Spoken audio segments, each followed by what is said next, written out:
Bonjour à toutes et à tous. Aujourd'hui, un exercice vrai, faux et petit calcul. Donc, ce sont des petits exercices très simples, très courts pour vous faire comprendre tout le chapitre. Et ce sont des petites notions à vérifier. Normalement, il faut faire tout juste. Attention, les dernières questions, elles sont un peu plus difficiles. Alors, première question. A est un événement qui vérifie P de A égale 0,8. Calculez la probabilité de l'événement contraire A bar. Eh bien, P de A bar, c'est 1 moins 0,8. Ça fera donc 0,2. Bien sûr, 0,2 plus 0,8, ça fait 1. Question 2, compléter probabilité de A plus probabilité de son contraire. La réponse, ça fait toujours 1. Et ça marche toujours. Compléter probabilité de A bar, c'est égal à 1 moins quoi? L'événement contraire de A. Eh bien, c'est égal à 1 moins P de A. Question 4. En cas d'équiprobabilité. Qu'est-ce que ça veut dire l'équiprobabilité? Ça veut dire que vous regardez l'univers et la probabilité de tous les événements élémentaires, eh bien, la probabilité de chaque événement élémentaire est égale. Et tous les événements élémentaires ont la même probabilité. C'est ça que ça veut dire. Alors, ici, on va imaginer, par exemple, qu'on lance un dé et que l'univers associé au lancer de dé, eh bien, c'est 1, 2, 3, 4, 5, 6. Par exemple. On va dire que A, c'est obtenir, par exemple, le 1 ou le 6. Eh bien, la probabilité de A, quelle est-elle? C'est le nombre d'issues qui compose A, donc il y en a 2, sur le nombre d'issues, au total, c'est le nombre d'issues de l'univers, si vous voulez, donc il y en a qui composent l'univers, donc il y en a 6. Donc la réponse, ça serait 2 sur 6. Eh bien ça marche en équiprobabilité. En équiprobabilité, tous les événements élémentaires ont la même probabilité. D'accord? C'est ça qu'il faut se souvenir. L'équiprobabilité, je vous le note ici, tous les événements élémentaires,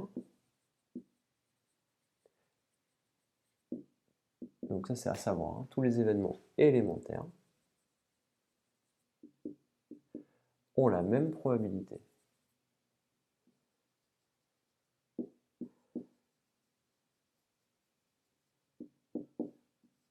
Alors, qu'est-ce que ça veut dire événements élémentaires? Ce sont des événements constitués d'une seule issue.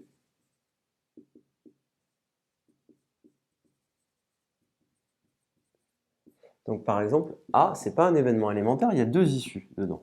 Par contre, B, qui serait obtenir le 6, eh bien là, il n'y a qu'une seule issue. Donc tous les événements élémentaires, obtenir le 1, obtenir le 2, obtenir le 3, le 4, le 5, le 6, eh bien, ils ont la même probabilité qui est égale à une chance sur 6. Donc ici, on a équiprobabilité. En gros, qu'est-ce que ça veut dire? L'équiprobabilité, rappelez-vous, le lancer de dés, toutes les faces ont la même chance de tomber. Il n'y en a pas une qui est favorisée par rapport à une autre. Et bien dans ce cas-là, vous êtes en équiprobabilité. Question 5. Voici 2 urnes. La première urne, la deuxième. Donc ça, c'est la urne 1.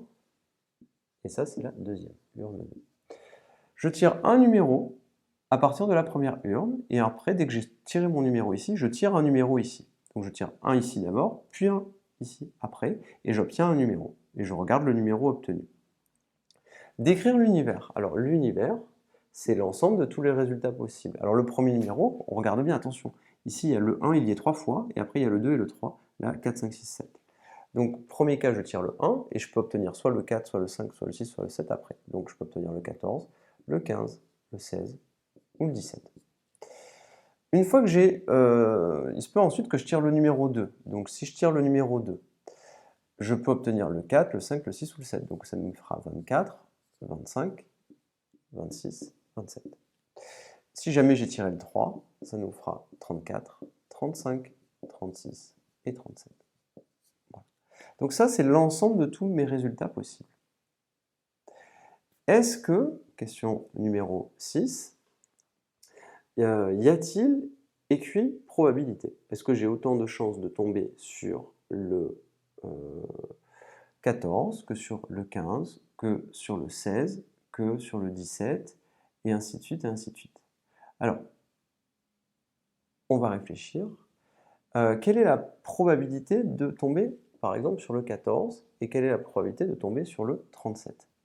Eh bien, ce qui va se passer, c'est qu'on va avoir le 1 qui va être présent plus de fois. Donc on a quand même, quand on va tirer notre dé, on aura plus de chances de tomber sur un 1 que de tomber sur le 2 ou sur le 3. Par conséquent, on aura plus de chances de former le 14, le 15, le 16 ou le 17